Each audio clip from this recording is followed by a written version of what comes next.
Now, I remember this chapter. I really do really well.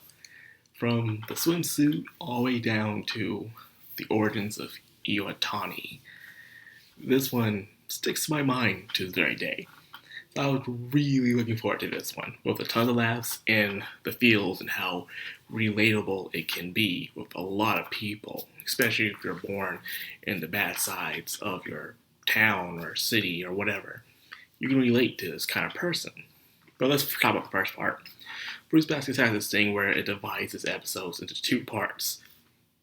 And those two parts are usually completely different from each other. One will be hilarious, sad, and the other will be with feels or some type of new discovery or tension. That's the kind of thing how Fruits Basket's episode so far has been divided into. I'm picking up on that pattern. And should have already been out since we're already in, episode 15, 16 already? Come on. Anyway, with that being said, we get to see the hilarious part. Let's just get that part out of the way, the hilarious part, where, Toru deserves a present. She does so much, and she never asks for anything, ever, so it might as well pay something back.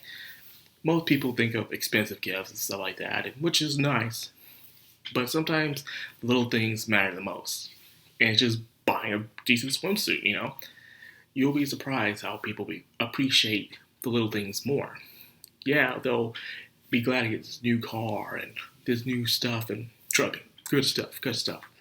But sometimes the things that they keep treasure the most, like if you have a grandparent or a parent, they will treasure those handmade cards. They'll treasure those silly little gifts that they don't really use, but they keep around anyways because they're very appreciative for it. That's how it is. And seeing Yuki's reaction to the entire thing, let's face it, guys can barely stand going shopping with girls, let alone going lingerie shopping, whether it's for undergarments or even for swimsuits. Guys are embarrassed. One, where they're embarrassed because the girl might think that they're looking at other women, or they're just not comfortable with the surroundings of the area. They're not used to this kind of thing. So it's bad enough you gotta go shopping with the girl. Now you gotta sit there and just be feeling so uncomfortably awkward all the time. And unfortunately, I've been in those situations way too many times than I want to. And yeah, it's very relatable. It's hilarious. But that's not what I want to talk about. It's the second half. This episode was mainly focused on Iwatani.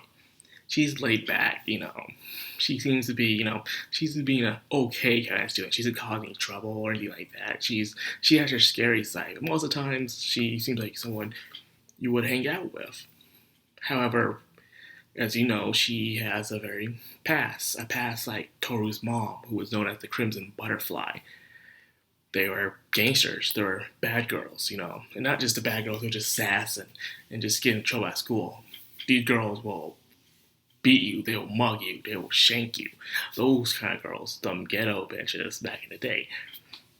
And I seen some in my school too. From the environment I grew up in, most of the times, they don't play. They don't play. Let me tell you one time where I was just in the lunch line, just sitting there, 8th grade, just sitting there. All I heard was this: "You remember me, bitch?" And as you know, I'm just getting pushed back. And oh snap, someone's attacking me? No, it was two girls fighting right behind me. It was just strangling each other. The other one had a fork, trying to stab her with a fork. I'm like, whoa, dang. And I have plenty of other stories about some crazy girls just brutalizing each other. But story for another day. We're here to talk about Iwatani. Iwatani, she has another relatable backstory in a way.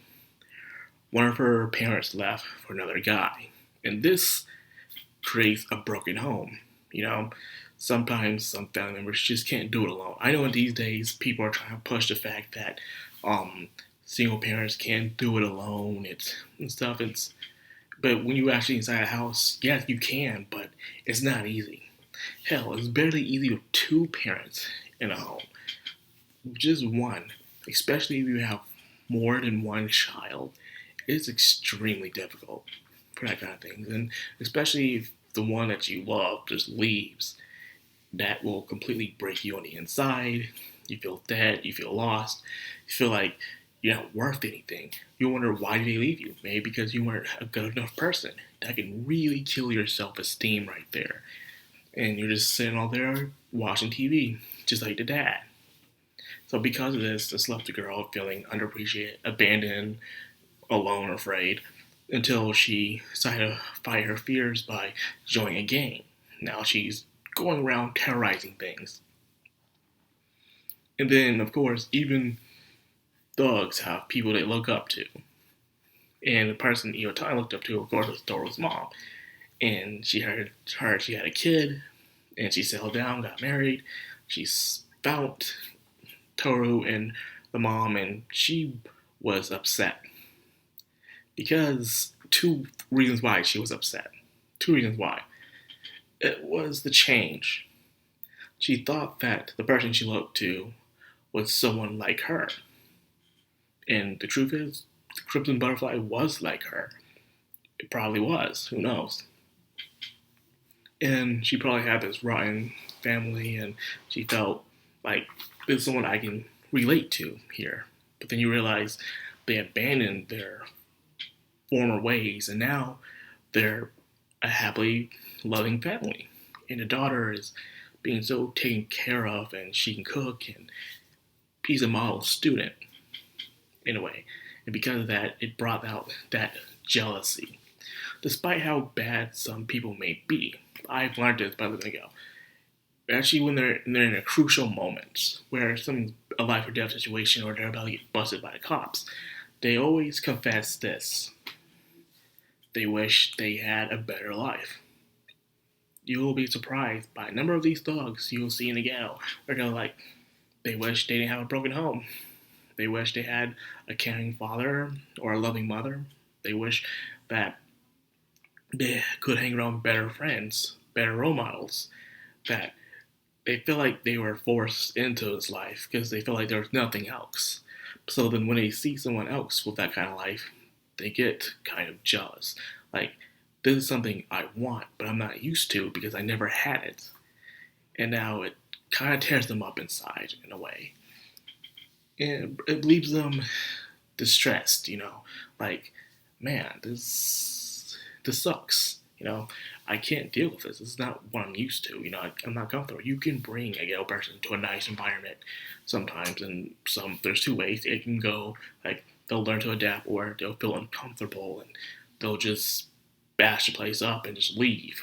But I had these situations going on before, where they were just not used to the environment, For instance, when I used to work at FedEx, you meet all kinds of people there. And there's one dude who came down from New York. New York, the rough New York, man, from freaking Queens.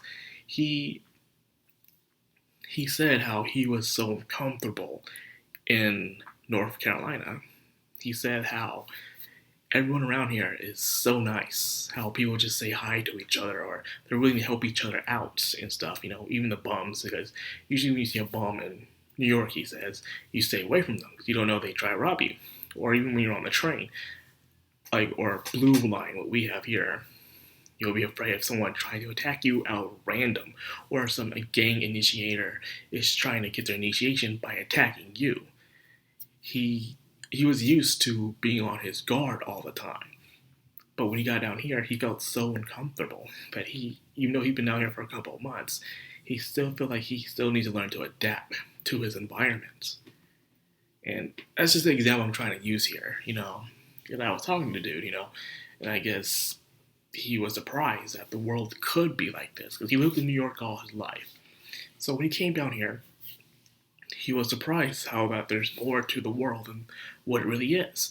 When you're in the Southeast, most of the times, you're going to have a good environment. You're not going to have all this chaos or all this other nonsense that's going on constantly. Most of the time, it's peaceful down here. We have our crazy stories, but very rarely we do. So that's I gotta say about this. The episode pretty much ends on her pretty much upset in a way, how she just couldn't stand being there of her disappointment. But life is full of disappointments. In the end, you gotta learn to accept it and try to turn some good things into it. So anyways, that's all I got for the video. I hope you guys enjoy it. I certainly did. I just love backstories when it comes to shows. It's something about good backstory that can truly define a character in the end. It's just wonderful. So anyways, if you enjoyed this episode and you love my channel, help out by like, commenting, and subscribe. And of course, hit that bell icon to get notified every time I upload. Madcrownxox, signing out.